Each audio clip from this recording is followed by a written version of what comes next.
Voltamos com o grande tema, hoje discutindo a questão do lixo, para onde é que vai o lixo, como é tratado o lixo de Natal e também no interior do estado. Tem uma pergunta aqui de um telespectador, Marcos Demétrios, estudante de gestão de políticas públicas da UFRN. Marcos, obrigado pela pergunta. E questiona o seguinte: o Plano Estadual de Resíduos prevê mecanismos de incentivos financeiros para estimular a inserção social de populações de baixa renda, como, por exemplo, população em situação de rua, nas formações de cooperativas de reciclagem? Quais os maiores desafios para se avançar com essas cooperativas? Eu acho que é mais direcionada. Bom, em relação a isso, Sérgio, sim. né? E a pergunta foi num momento interessante que nós, na Secretaria de Meio Ambiente, nós vamos começar exatamente a discussão com a população. Então, isso é uma proposta, agora isso tem que ser discutida com cada uma das regiões do Estado, né? A consultoria elabora os pontos, como esse, como a questão de enfrentar a erradicação dos lixões, como recuperar ambientalmente esses lixões, mas precisa da participação da sociedade. Nós vamos fazer reuniões em Natal, Mossoró, nas cidades polos do Estado, em 7 delas, fazendo exatamente essa discussão a partir do próximo mês de julho, já agora na segunda semana de julho. Em relação a qual a grande dificuldade de incluir os catadores, primeiro, organizar, ou seja, se o poder público não der apoio a essas entidades, elas não vão funcionar. Não é? Você tem uma ideia, em 2004 se coletava mais na coleta seletiva do que hoje em Natal. Não faz sentido. Você tinha quase 500 pessoas trabalhando na coleta seletiva, mas você tinha 8 pessoas, 10 pessoas o tempo todo acompanhando o trabalho dos catadores, né? Outra questão importante é a capacitação desses catadores. Um camarada está lá no lixão, como é que no outro dia ele vai começar a fazer a coleta seletiva? Né? E depois, a coleta seletiva é uma obrigação do poder público municipal. A lei diz: a coleta seletiva, o resíduo seletivo, o material reciclado deve ser preferencialmente encaminhado às cooperativas de catadores. Ora, então o poder público municipal tem a coleta seletiva e destina esse material seletivo preferencialmente para os catadores. Isso, se a Urbana, por exemplo, for querer fazer um projeto de valorização energética, pela lei, tem que ver uma forma de como incluir os catadores, porque senão vai de encontro à Política Nacional de Resíduos Sólidos. Eu acho que a capacitação e o apoio de todas as prefeituras a essas entidades. No estado, apenas 8%, 8 municípios têm algum programa de coleta seletiva. Por exemplo, Natal está dentro desses municípios, mas tem em toda a cidade, não. Mossoró está, não é? Areis, algumas cidades que têm já, mas nem todos os bairros da cidade, efetivamente ocorre a coleta seletiva de uma forma organizada. Eu defendo que os municípios que têm seus planos de saneamento definidos, estabelecendo os prazos de coleta seletiva, o que é que a lei diz? Coleta de resíduo e coleta de rejeito. Então, que tenha, ou no próprio caminhão, que já existe caminhões fabricados dessa forma, para o rejeito e para o resíduo, né? Ou que tem um dia que passe a coleta de rejeito e o dia que coleta o resíduo. É uma forma até de educar as pessoas que o que a gente chamava de lixo hoje tem 2 componentes, o resíduo e o rejeito. Tem outra pergunta aqui que diz o seguinte: a cobrança da taxa de lixo não deveria ser em razão da quantidade de lixo produzida pela propriedade? Isso, na verdade, é uma pergunta, né? Ao invés da metragem da propriedade, seria o justo. Reinaldo Feijó. Reinaldo, muito obrigado pela questão. Eu acho que ele está mais direcionado para... Mas fiquem à vontade aí, para quem quiser. Eu tenho opinião sobre isso. Eu acho que seria, desculpe falar demais, mas seria o ideal. Não é? Mas é impossível. Eu fui participar de um curso dos melhores especialistas em resíduo mundial e simplesmente ou os países têm excelência, como foi falado aqui, os Estados Unidos, a Alemanha, de ter sistemas que você caracterize bem quem produz, como na Alemanha que você mede o peso e entrega a conta ao dono daquele resíduo, mas tem todo o sistema, como foi colocado aqui, ou simplifica isso, cobrar a taxa como um percentual da conta de água, por exemplo, como os países que têm dificuldade de ter um serviço, que é a nossa herança. Essa herança de coletar porta a porta é a herança portuguesa da nossa colonização, né? Então, de cobrar como se cobra em Portugal, né? É um percentual da conta d'água. Agora, no Brasil, constitucionalmente, isso não pode. E gera todo esse problema aí para o pessoal da Urbana e da Prefeitura de realizar esse tipo de cobrança, né? Tem outra questão aqui, também eu acho que é direcionada à Urbana. Os garis, apesar da melhoria do nível escolar, que foi tocado aqui, né, precisam findar de pedir o trocado. eles precisam ter consciência de que estão realizando um trabalho profissional. Para a Urbana, né, responder, quer dizer, o Gari que está cobrando aí, acho que é mais uma reclamação. Na verdade é o seguinte, Tiago, desculpa, ampliando a questão aqui, Sim. Eu tenho notado que antes de fazer o recolhimento, porta a porta, como se colocou também aqui, vêm pessoas, às vezes em carroça, e faz um recolhimento prévio. Quem são essas pessoas? Isso. Só para complementar aqui. A Urbana, ela, como qualquer outra empresa, ela não orienta, obviamente, a pedir dinheiro, e isso na verdade, é uma política que vai contra a nossa essência, né?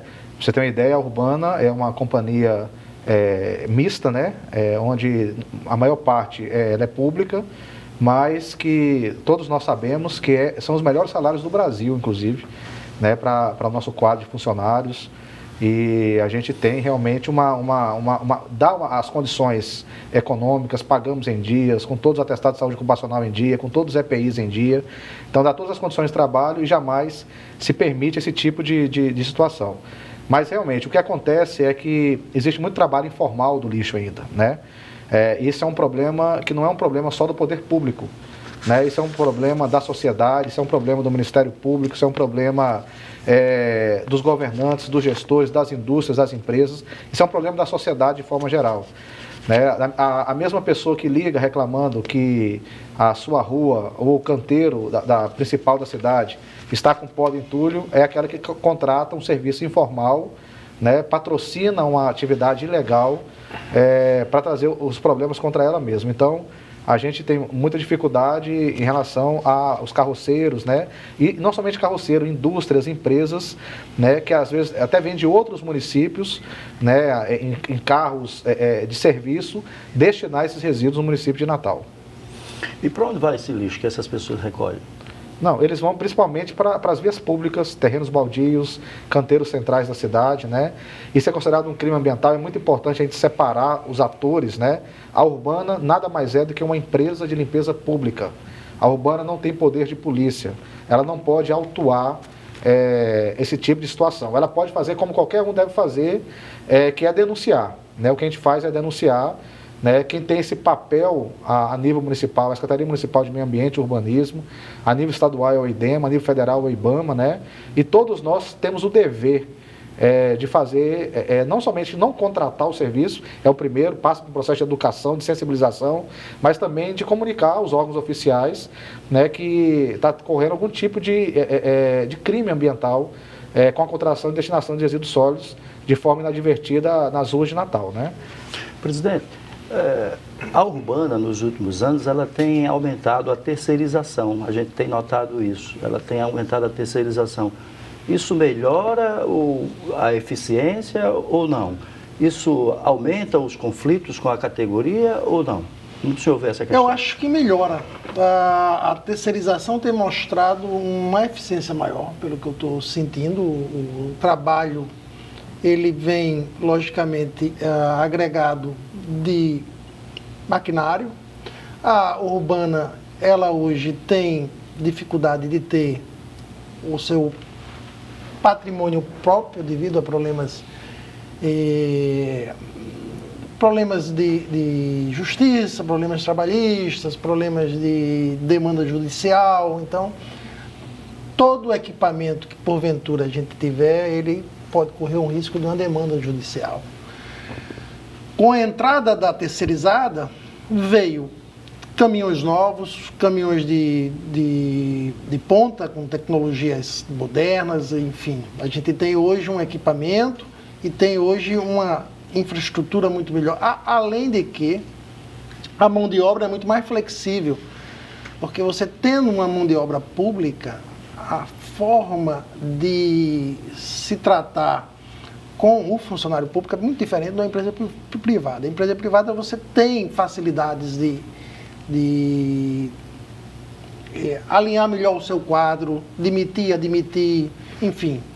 Eu acredito que o poder público ele tem certas limitações no que tange a questão de gestão do direcionamento da atividade. Isso quer dizer, você não pode pressionar tanto como você pressiona na empresa privada. Empresa privada você tem uma facilidade muito grande de contratar e demitir. Na pública é mais difícil. Professor Júlio, a gente falou ainda há pouco aqui na logística reversa. Pelo que eu entendo, logística reversa, de maneira didática, é aquele produto que se transformou em resíduo, enfim, em lixo, ele voltar para a indústria. Né? Como o senhor vê essa questão em Natal? Acontece isso em Natal? O poder público, ele tem política pública nesse sentido? Eu acho que ainda existe dificuldade, né, em relação a isso, né? Como o Sérgio pontuou também, existe a necessidade dessa questão dos acordos setoriais, né? E isso não está ainda muito bem alinhado, né? Assim, por parte dos setores industriais aí, né? Então, a gente tem pensado a organização de alguns eventos, assim, é importante que, assim, todos os atores que pensam essas questões estão diretamente envolvidos, a gente converse mais para tentar estabelecer estratégias realmente, né? Um planejamento para estar cobrando essa responsabilidade, né? Mas, assim, aos poucos, a gente observa que, por exemplo, a partir do momento que a gente vê também o uso de ferramentas como a internet, alguns grandes geradores de resíduos, eles têm encontrado também mais facilmente mercados para essas matérias-primas, né? Para esses resíduos. Por exemplo, eu estava visitando uma indústria de móveis aqui em Macaíba, e em determinado momento eles estavam com dificuldade de destinar resíduo de metal e também madeira, e eles tiveram a iniciativa de pesquisar e encontraram consumidores, né, empresas para estar comprando, adquirindo esse resíduo deles. Então, hoje em dia a internet, eu acho que ela facilita para que alguns grandes geradores eles encontrem esses possíveis consumidores, né, demandadores. Uma coisa que eu gostaria, assim, um recado que eu gostaria de deixar também é o seguinte, que as pessoas tivessem curiosidade de conhecer melhor o trabalho dessas duas cooperativas, né, da Copcicla e da Cocamar. Procure na internet, facilmente a pessoa vai encontrar um telefone no Google dessas cooperativas, porque eles têm esse trabalho de reciclagem, né, desses materiais, e se você tiver com esse resíduo corretamente separado, eles vão ter interesse de ir nesse destino para estar fazendo a coleta desse resíduo aí. Eles quem fazem? Eles têm, inclusive com apoio da prefeitura, parceria com a prefeitura fornece alguns veículos para que eles façam galpão, né, para que eles façam a coleta desse resíduo. Eles têm caminhões próprios também. Eles têm caminhões também? Eu acho que tem que ter um volume que vale a pena também ele recolher, né? Ou não? Sim, eles não vão pegar qualquer quantidade, não. Quanto à logística reversa, eu acho que o importante, eu falei que a sociedade vai compreender, porque é um instrumento novo. Logística reversa, que ela está vinculada ao acordo setorial e à responsabilidade compartilhada. Né? Não vai ocorrer a logística reversa se não tiver a responsabilidade compartilhada e o acordo setorial. Outra coisa importante da gente ter como sociedade de sentimento, que é a responsabilidade da logística reversa é de quem? É de quem fabrica, importa, distribui e vende. Então, esse setor, eles têm que disponibilizar para nós que compramos aquele resíduo informações para que cada um possa saber onde destinar. Por exemplo, pneu. Não tem acordo setorial, mas tem uma resolução CONAMA. Vocês virem em algum local, ou mesmo numa loja de pneus, mensagens educativas sobre isso? Não, mas está lá isso não é cobrado. Ou seja, lâmpadas já deveria ser implantado, inclusive o programa de educação das pessoas. Porque resíduo não basta simplesmente o serviço de limpeza, o município. As pessoas têm que se educarem a participar. Porque não adianta a prefeitura amanhã está com um caminhão de coleta seletiva na porta das casas das pessoas, se as pessoas não estão dispostas e querendo fazer isso. Por isso que eu digo, iniciem, façam, aprendam. Né? Todo mundo sabe que a lei já obriga a gente a fazer. Né? Se o município não está fazendo, é o problema do município. Então, por que eu, como cidadão, não começo a praticar isso no meu lar? Educar o meu filho, a minha família? O recolhimento, nesse sentido, de celulares, baterias, as lojas colocam, Existe uma resolução CONAMA que obriga todos os vendedores e as empresas que fazem a manutenção de receber pilhas desculpe, as baterias que são as recarregáveis, não é? Aquela pilha, essa pequena que você usa, elas já são todas enquadradas, se botar para colocar para reciclagem, ótimo, mas elas podem ser destinadas para o lixo comum, e as baterias de carro já têm uma eficiência muito grande, né? Acima de 90% de recolhimento, e os eletroeletrônicos, todas as lojas já deveriam ser um ponto de recolhimento, sim, porque existe uma resolução do CONAMA que estabelece isso. Isso em Natal existe? Já existe, algumas lojas e algumas empresas que fazem a manutenção têm um local lá de você destinar tanto as suas baterias recarregáveis como os seus eletroeletrônicos. Tiago, você estava me falando que, aqui no intervalo, que a Urbana tem um serviço, né, de atendimento ao consumidor, ao gerador de lixo. Como funciona? Como é? Perfeito. Eu queria também, como o professor colocou, também sou professor, dar um recado de professor, né? Nós temos o serviço chamado Alô Limpeza, no telefone 3232-9999, e todo tipo de resíduo especial, né? Especialmente podas e entulhos que as pessoas gerarem, elas podem ligar para o 3232-9999, vai uma equipe nossa, em aproximadamente 24 a 48 horas, fazer o dimensionamento da quantidade desses resíduos, né? É pago uma taxa de R$80, que cai na conta única do município, e uma vez comprovado o pagamento desta taxa de R$80, nós retiramos o material e destinamos de forma correta, né? Então não há necessidade de contratar nenhum tipo de serviço informal, né, que vai pegar o seu material, vai cobrar às vezes até um pouquinho mais barato, mas vai jogar na primeira rua, no canteiro central, trazendo problemas para o sistema de drenagem, problemas cênicos, trazendo problemas, né, ambientais, sociais e saúde pública. Então é muito importante que se trabalhe isso. Hoje nós temos, inclusive, quem mora em Ponta Negra, quem mora na região do Balde, quem mora no Parque dos Coqueiros, nós temos 3 ecopontos exatamente equipados para poder receber. Então, se você quiser levar a sua poda, o seu entulho direto para os ecopontos em Ponta Negra, no Baldo e em Parques do Coqueiros, nós recebemos. E nós estamos com a parceria agora com o Banco Mundial, através do RN Sustentável, para a implantação até o ano que vem de mais 15 ecopontos pelo município de Natal. Então, teremos 18 ecopontos para poder recepcionar esse material. Então, nós temos avançado nesse aspecto de dar infraestrutura, mas nós pedimos, como o Sérgio colocou, como o professor colocou, nós precisamos da acessibilidade das pessoas, né, de fazer da forma correta e contratar o serviço de coleta especial. Você poderia repetir o telefone que a gente vai colocar no vídeo? Perfeito. É 3232-9999. É o Alô Limpeza, 3232-9999, Alô Limpeza Urbana. Ah, que ótimo. Um dos maiores geradores de lixo concentrado são os condomínios. Como é a relação, presidente, com os condomínios e também com essas empresas que produzem monturos, assim, resto de construção civil, por exemplo? O responsável é o condomínio? O responsável pelo recolhimento também é a empresa de construção civil? Como funciona isso? Você me ajuda aí.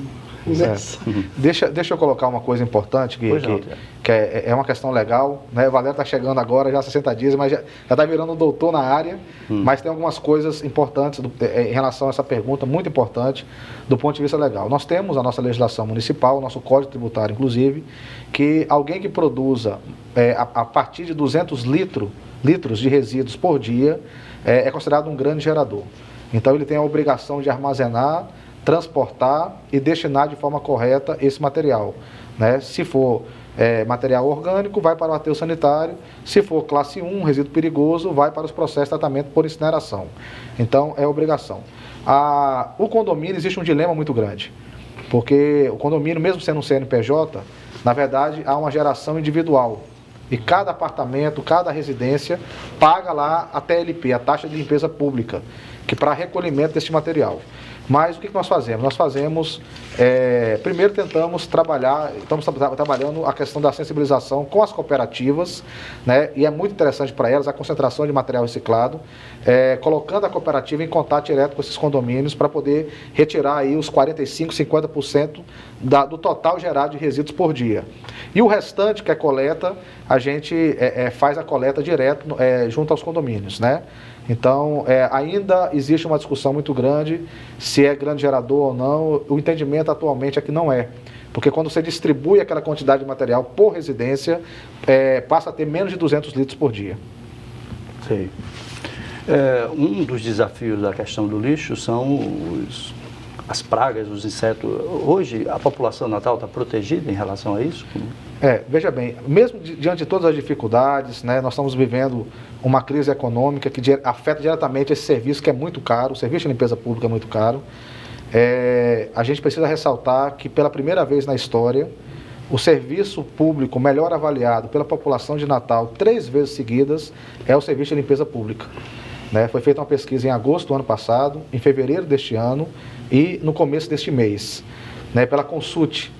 E então o serviço público, ele mesmo diante de todas as suas dificuldades, ainda é um serviço demonstrado de forma eficiente, até porque a própria população reconhece que a urbana não suja a cidade, ela limpa a cidade, né? E que infelizmente por causa de alguns setores da própria população que acaba tendo um problema. Agora, em relação à sua pergunta, nós temos um controle desse tipo de material, mas é impossível, se não houver a participação da sociedade com o poder público, nós temos um controle total e eficiente de pragas, de insetos, né? O lixo realmente, o resíduo, né, o rejeito, ele é um problema nosso. Enquanto a gente não tiver essa sensibilidade e tratá-lo assim, né, adequando e armazenando de forma correta, destinando de forma correta, nós não teremos como controlar completamente as pragas, os vetores que vêm desse material.